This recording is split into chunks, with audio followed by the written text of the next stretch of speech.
এজন আদিবাসী দেউতাকে তেওঁৰ নিজ সন্তানক পঢ়াৰ পৰা বিৰত ৰাখি সাংস্কৃতিক জগতখনক কাৰণ ঝুমুৰ বিশ্বৰ অভিলেখ কৰিবৰ কাৰণে নিজ সন্তানক দিছে। চাওকচোন, শুনোচোন আহক, দেউতাকৰ মুখেৰে শুনো আহক। ছোৱালীজনীৰ বয়স বিশেষ হোৱা নাই, গতিকে অহা বছৰো সুবিধা হ'ব, তেওঁলোক দিব পাৰিব।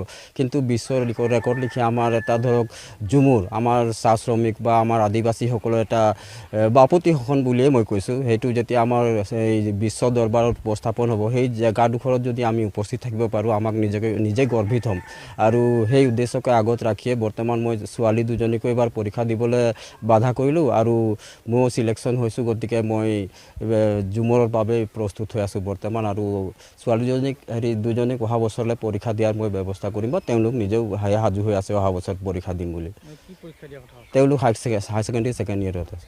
মানে মই যে একো আবেদন কৰা নাই, মই ভাবিলোঁ তেওঁলোকক মানে মোৰ তীব্ৰ ইচ্ছা আছিলে বিশ্ব ৰেকৰ্ড হোৱাত, যেতিয়া জানিবা মোৰ ফেমিলিটো থাকক আৰু মই ভাবিলোঁ যে কি যদি কেনেবাকৈ তাত এপ্লাই কৰোঁ বা নিবেদন কৰোঁ যে এনেকৈ আমি দিব নোৱাৰিম, তাত যাবলগীয়া হ'ব, তো তেওঁলোকৰ পৰা মই কিজানি কিবা ধৰক নেগেটিভ কিবা পালোঁহেঁতেন, যাৰ বাবে ছোৱালী দুজনীক মই তাত ল'ব নোৱাৰিলোঁহেঁতেন।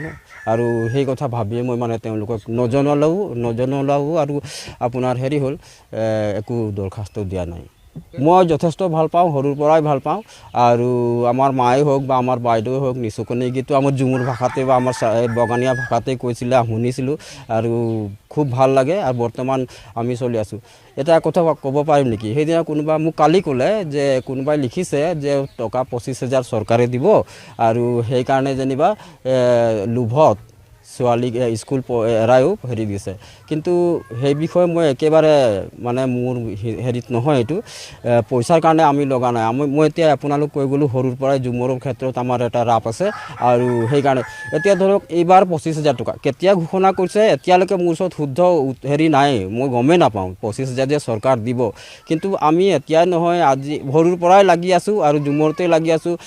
কিমান জেগা নিজৰ পইচা খৰচ কৰি ঝুমুৰ নাচিবলৈ গৈছোঁ, এটা চখৰ কাৰণেই বুলি ধৰক।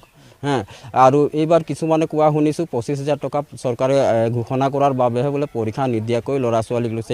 এই ক্ষেত্ৰতো বা সেই কথা ফাঁকি শুনি যথেষ্ট দুখ পাইছোঁ, তেনেকুৱা হ'ব নালাগিছিলে। অকল পইচাটো নিচা নাথাকে মানুহৰ, অন্য কিছুমান ক্ষেত্ৰতো থাকে, বহুত ক্ষেত্ৰতে ধৰক নিচা এটা থাকে। গতিকে চব ক্ষেত্ৰত পইচা আহে জানো? নাহে। এতিয়া কথা কৈছোঁ, আমাৰ যেনিবা কিমান 70 লাখ নে কিমান আমাৰ চাহ শ্ৰমিক আদিবাসী আছোঁ, আমি গোটেইকেইটাৰ এটা চিন লৈ গৈছোঁ বিশ্ব দৰবাৰত দেখুৱাবলৈ, বা হয় নহয়? সেই ক্ষেত্ৰতো মই মানে এই পৰীক্ষা বা মোৰ নিজৰ বাগিচা কামো এৰিছোঁ। গতিকে সেইবিলাক চব এৰি মেলি গৈছোঁ কিলে মোক ভাল লাগিছে। কাম হাজিৰাটোৰ কথাতকৈ সেইটো মই বিশেষ মহত্ব পাইছোঁ বা মহত্ব দিছোঁ, সেইকাৰণে মই এইটো পদক্ষেপ ল'ব লগা হৈছে। তিতাবৰৰ পৰা মনজিত